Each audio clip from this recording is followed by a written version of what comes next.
Sebelum kita membahas, saya ingin mengaitkan sedikit dengan suatu kalimat yang dikatakan oleh Bung Karno, bahwa dengan kata, beri aku 10 pemuda, niscaya akan kugoncang dunia. Kesadaran Bung Karno terhadap potensi pemuda ini seakan menggambarkan bagaimana dahsyatnya pemuda sebagai agen perubahan.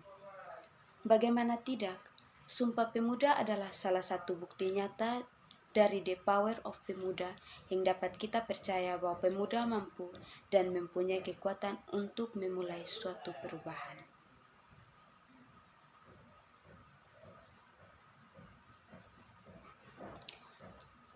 Berbicara terkait era milenial, milenialis merupakan istilah terpopuler yang menggantikan istilah dari general Y, yaitu generasi yang terlahir setelah generasi X atau yang sering disebut ABG.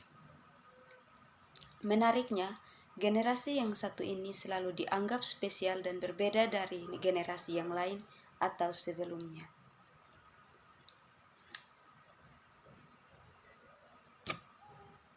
Kelahiran mereka selalu dikaitkan dengan teknologi.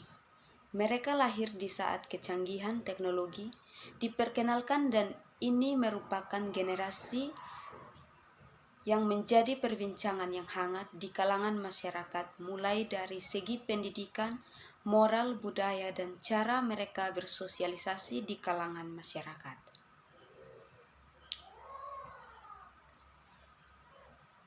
Di negara Indonesia sendiri, penduduk yang termasuk generasi milenial berkisar sekitar 81 juta penduduk atau sekitar 32% dari total penduduk Indonesia.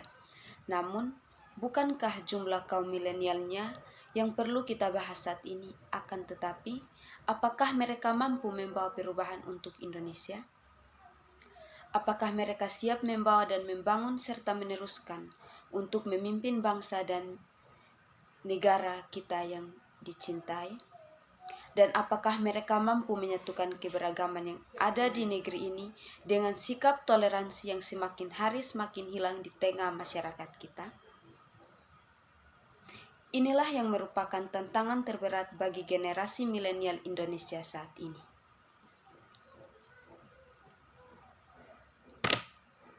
Di era saat ini, di mana dunia bergerak tanpa batas, membuat generasi milenial menjadi generasi yang sangat mahir menggunakan teknologi. Dan sarana apapun yang dibanding generasi sebelumnya yang membuat mereka seakan menjadi primadona termasuk dalam media sosial.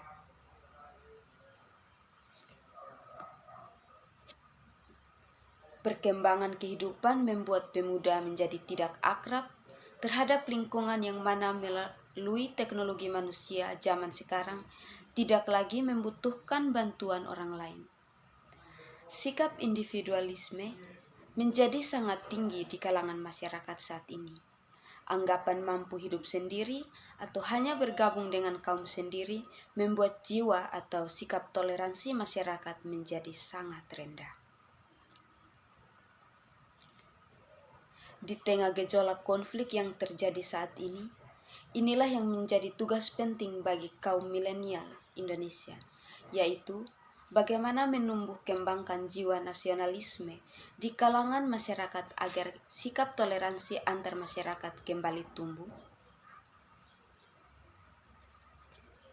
Kehadiran teknologi membuat kita menghadapi perbedaan yang di luar namun yang luar biasa, namun berjiwa toleransi yang tinggi, merupakan rumus ampuh dalam memecahkan persoalan perbedaan yang terjadi.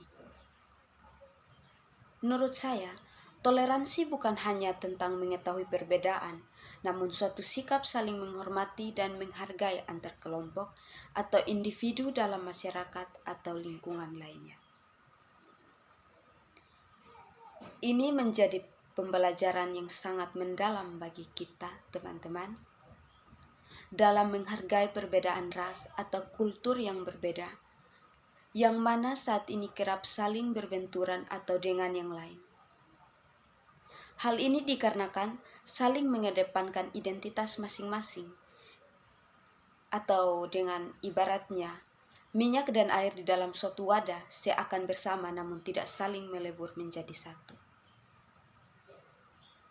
Sebagai contoh kasus, yakni dikaitkan dengan kasus yang pernah terjadi, yaitu pada Maret lalu kita dibuat heboh oleh seorang oknum mahasiswa yang diduga melakukan penistaan agama.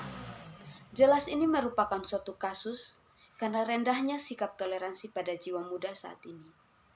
Tentu penulis berharap itu menjadi kasus terakhir agar rasa kebinekaan kita semakin pudar dan hilang. Namun, menurut saya, tidak cukup hanya berharap dari kasus ini sebagai kaum muda. Kita sebagai kaum muda, apa yang dapat kita perbuat untuk meningkatkan jiwa toleransi kita?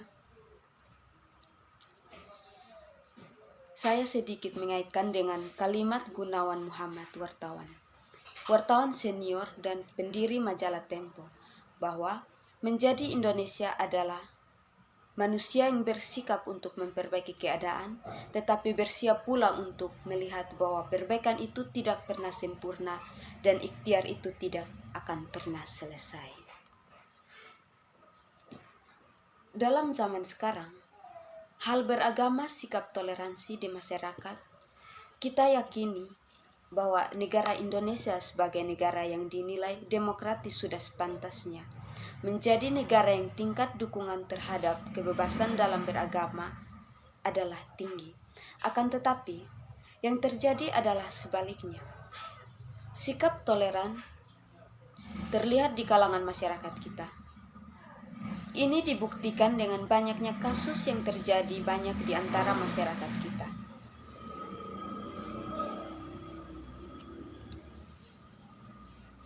Mereka berkeberatan untuk bertetangga dengan masyarakat lain yang tidak seiman atau sesuku dengan mereka.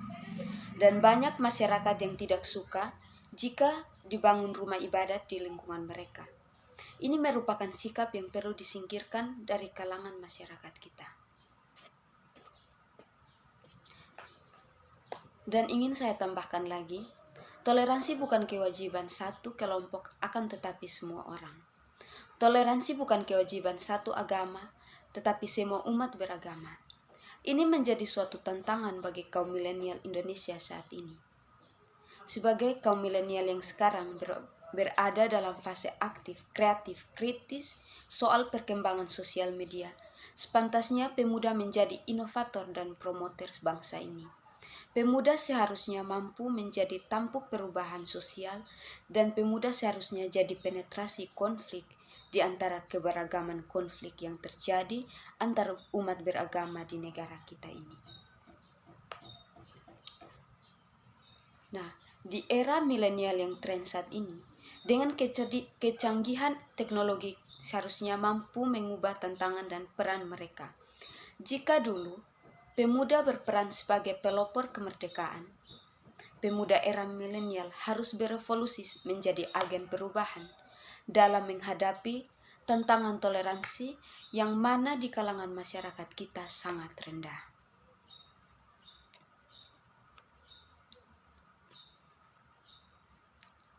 Untuk itu saya menyampaikan bahwa kita sesama pemuda harus saling mengajak untuk menjadi orang yang memiliki peran penting dalam membawa negeri kita di masa depan. Marilah kita membangun interaksi yang baik dan intensif. Mari kita tumbuh dan kembangkan lagi sikap toleransi dalam diri dan lingkungan kita, agar perbedaan dan kebinekaan yang terjalin erat kembali dalam diri dan negara kita yang kita cintai. Sekian dari video yang saya paparkan. Terima kasih. Mohon maaf jika ada kata-kata yang menyinggung. Saya sangat berharap permohonan maaf saya diterima. Terima kasih. Salve.